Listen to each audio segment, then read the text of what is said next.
দিয়ে যে কত রকমের নাস্তা তৈরি করা যায়, আর এই নাস্তাগুলি ভীষণ মজার হয়ে থাকে। ডিফারেন্ট নাস্তা, ডিফারেন্ট টেস্ট, কিন্তু উপকরণ কিন্তু সেই আলুটাই ভিন্নভাবে তৈরি হওয়ার কারণে কিন্তু ভীষণ মজার হয়ে থাকে। আসসালামু আলাইকুম, স্বাগত সবাইকে লতার রসইতে। আজকে আপনাদের সাথে আবারও একটা স্ন্যাক্স আইটেম শেয়ার করব। ঝটপট আলু দিয়ে একটা নাস্তা তৈরি করে দেখাবো। এটা ভীষণ মজার হয়ে থাকে, ছোট বড় সবাই পছন্দ করবে, বিশেষ করে যারা ছোট আছে তারা তো পছন্দ করবেই। আমি এখানে দেখতে পাচ্ছেন আলু সিদ্ধ করে ভালো করে ম্যাশ করে নিয়েছি। আমার এখানে মিডিয়াম সাইজের 4টা আলু রয়েছে। এখন আমি এখানে পরবর্তী উপকরণগুলিকে অ্যাড করব, কথা না বাড়াই।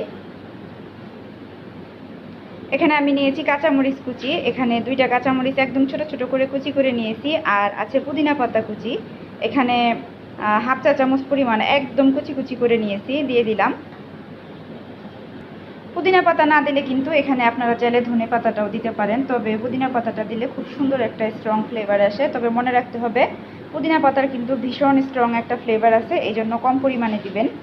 আর এখন আমি এখানে দিয়ে দিচ্ছি স্বাদ মতো লবণ, 1/4 চা চামচ পরিমাণ কালো গোলমরিচের গুঁড়া, আর 1/4 চা চামচ পরিমাণ শুকনো মরিচের গুঁড়া। ঝালটা আপনারা আপনাদের পছন্দ মতো দিবেন। লবণটা যদি আমি লাগে পরবর্তীতে আরও অ্যাড করব।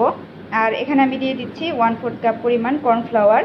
এই রেসিপিটাতে কিন্তু কর্নফ্লাওয়ারই দিতে হবে, আটা বা ময়দা দিলে কিন্তু হবে না। আর এখন আমি এখানে দিয়ে দিচ্ছি খাঁটি ঘি, 1 চা চামচ পরিমাণ। ঘি বা বাটার দিলে হবে, সয়াবিন তেল কিন্তু দিলে হবে না। ঘি বা বাটার দিলে খুব সুন্দর একটা স্মেল আসবে। এখন সব কিছু আমি ভালোভাবে হাতের সাহায্যে মেখে নিব।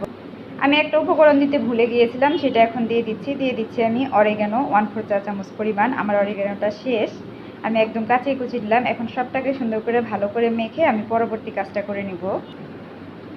সুন্দর করে আলুগুলিকে আমি সব কিছুর সাথে ভালোভাবে মেখে 4টা ভাগ করে নিয়েছি। যদিও ছোট বড় হয়েছে, সমস্যা নেই, এটাতে আমাদের কিছু সমস্যা হবে না। এখন বাকি কাজটা করে নেই তাহলে। এই তো আমি এখানে একটা রুটি বেলার পিঁড়ি নিয়ে নিয়েছি।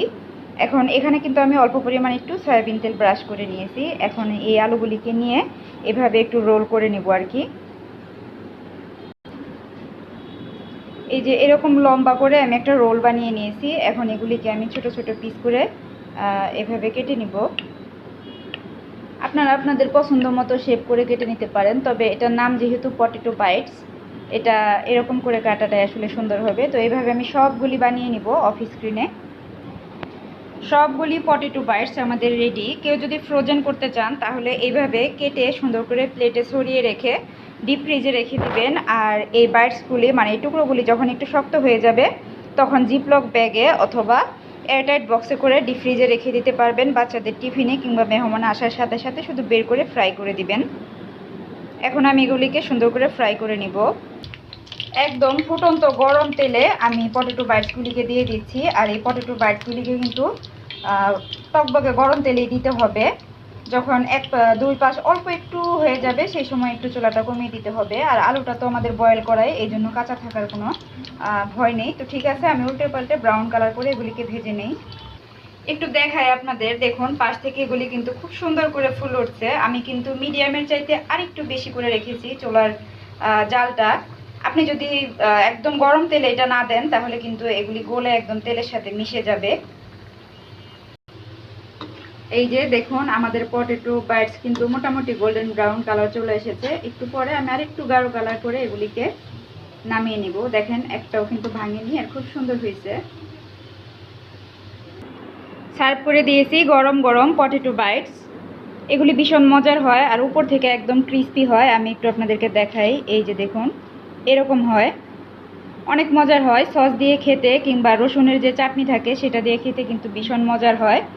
চাইলে ট্রাই করতে পারেন, আর বাচ্চাদের কিন্তু দিতে পারেন, ওরা ভীষণ পছন্দ করবে। আর যারা চাকুরিজীবী আছেন তারা বাচ্চাদের টিফিনের জন্য রেডি করতে পারেন। রেসিপি ভালো লাগলে আমার পেজটাকে ফলো দিবেন আর চ্যানেলটাকে অবশ্যই সাবস্ক্রাইব করে দিবেন। আর যারা অলরেডি কাজটা করেছেন সবাইকে অসংখ্য ধন্যবাদ। আমি সবসময় চেষ্টা করি আপনাদেরকে সহজ রেসিপিতে বিভিন্ন ধরনের রান্না এবং নাস্তা আইটেম তৈরি করে শেখাতে বা দেখাতে। যদি ভালো লাগে তাহলে অবশ্যই আমার পাশে থাকবেন, আমাকে একটু সাপোর্ট করবেন। তো সবাই অনেক বেশি ভালো থাকবেন, আবারও দেখা হবে নতুন কোনো রেসিপি নিয়ে। সেই পর্যন্ত আল্লাহ হাফেজ, আসসালামু আলাইকুম।